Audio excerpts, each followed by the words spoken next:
2024 പൂർത്തിയായി. ഇന്ത്യൻ രാഷ്ട്രീയത്തെ സംബന്ധിച്ച ഏറെ നിർണായക വർഷമായിരുന്നു കടന്നുപോയത്.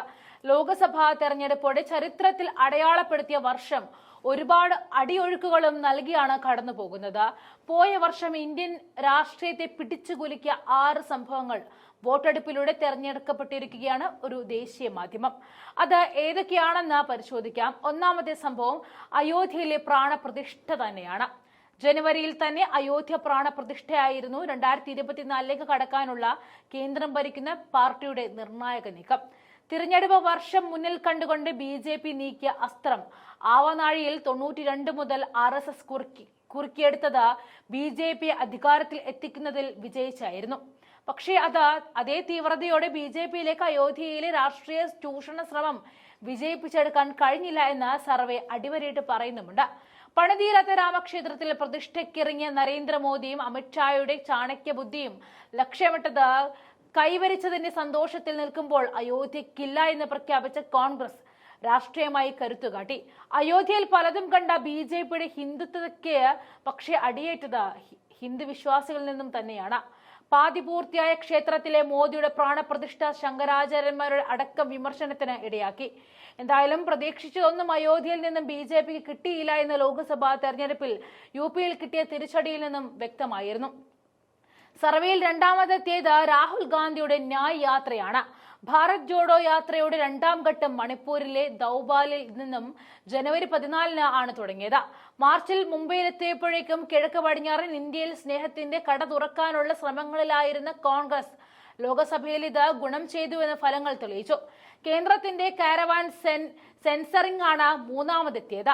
ആർമി പോസ്റ്റിൽ നിന്നുമുള്ള നിലവിളികൾ എന്ന കാശ്മീരിലെ മനുഷ്യാവകാശ ലംഘനത്തെയും സൈനികത്വത്തെയും കുറിച്ചുള്ള കാരവാൻ മാസികയുടെ ഫെബ്രുവരി ലക്കത്തിൽ പ്രസിദ്ധീകരിച്ച ലേഖനം പിൻവലിച്ചില്ലെങ്കിൽ വെബ്സൈറ്റ് പൂട്ടിക്കുമെന്നായിരുന്നു കേന്ദ്ര സർക്കാർ ഭീഷണി ഇറക്കിയത്.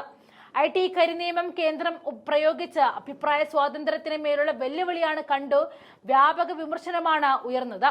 നാലാമതെത്തിയത് ഇലക്ട്രൽ ബോണ്ട് എന്ന BJPയുടെ വിവാദ സംഭാവന സ്കീം പൊളിച്ചടുക്കിയ സുപ്രീം കോടതി വിധിയാണ്. ഇലക്ട്രൽ ബോണ്ട് എന്ന പേരിൽ സ്രോതസ് വെളിപ്പെടുത്താത്ത ധനസമാഹരണം നടപ്പാക്കിയ BJP ഇത് ഭരണഘടനാ വിരുദ്ധമാണെന്ന് പറഞ്ഞു. ഈ സംവിധാനം ഫെബ്രുവരി 15 സുപ്രീം കോടതി റദ്ദാക്കിയത്. പ്രതിപക്ഷ എതിർപ്പിനെ അവഗണിച്ച പാർലമെന്റിലെ മൃഗീയ ഭൂരിപക്ഷത്തിൽ BJP പാസാക്കിയെടുത്തതാണ് പേര് വെളിപ്പെടുത്താത്ത സംഭാവന സ്കീം. അതിൽ പിന്നെ ഇലക്ട്രൽ ബോണ്ടിലൂടെ വന്ന പണത്തിന്റെ 75% ഒഴുകിയത് BJP എന്ന ഒറ്റ പാർട്ടിയിലേക്കാണ്. അഞ്ചാമതെത്തിയത് തിരഞ്ഞെടുപ്പിന് മുൻപ് കേന്ദ്രത്തിന്റെ പ്രതിപക്ഷ വേട്ടയാണ്. അസന്നമായിട്ടുള്ള തെരഞ്ഞെടുപ്പ് മുന്നിൽ നിൽക്കുമ്പോൾ പ്രധാന പ്രതിപക്ഷ പാർട്ടിയുടെ അക്കൗണ്ടുകൾ മരവിപ്പിക്കുന്ന സർക്കാർ നടപടി ഇന്ത്യൻ രാഷ്ട്രീയത്തെ പിടിച്ചുകുലുക്കിയിരുന്നു. അത് സുപ്രീം കോടതിയിൽ നിന്നും ഇലക്ട്രൽ ബോണ്ട് എന്ന ഫണ്ട് ശേഖരണം സംബന്ധിച്ച കേന്ദ്രം ഭരിക്കുന്ന സർക്കാരിന് കനത്ത പ്രഹരം കിട്ടിയതിന് പിന്നാലെയായിരുന്നു കോൺഗ്രസിന്റെ അക്കൗണ്ട് മരവിപ്പിക്കൽ ഇറങ്ങിയത്. രാജ്യത്തെ ഏറ്റവും സമ്പന്നമായ രാഷ്ട്രീയ പാർട്ടി BJP ആണെന്നതിൽ തർക്കമില്ല എന്നിരിക്കെ ഇലക്ട്രൽ ബോണ്ടിലെ എല്ലാ കണക്കുകളും പോരട്ടെയെന്ന് സുപ്രീം കോടതി പറഞ്ഞതിന് പിന്നാലെയാണ് കോൺഗ്രസിന്റെ അക്കൗണ്ടുകളിലേക്ക് ഇൻകം ടാക്സിന് വിട്ടൊരു ശ്രദ്ധ തിരിക്കൽ കേന്ദ്ര സർക്കാരിന്റെ ഭാഗത്തു നിന്നും ഉണ്ടായത്. ഹിമാചലിലെ കോൺഗ്രസ് സർക്കാരിന്റെ ആട്ടമാണ് ആറാമത്തെയും അവസാനത്തെയും സംഭവം. ഹിമാചലിൽ കോൺഗ്രസിന്റെ സുഖ്വീന്ദർ സിംഗ് സുഖു സർക്കാരിനെ വിമതന്മാരെ ഉപയോഗിച്ച് വീഴ്ത്താനുള്ള BJP ശ്രമം പരാജയപ്പെട്ടതിനാണ് സംസ്ഥാനം സാക്ഷ്യം വഹിച്ചത്.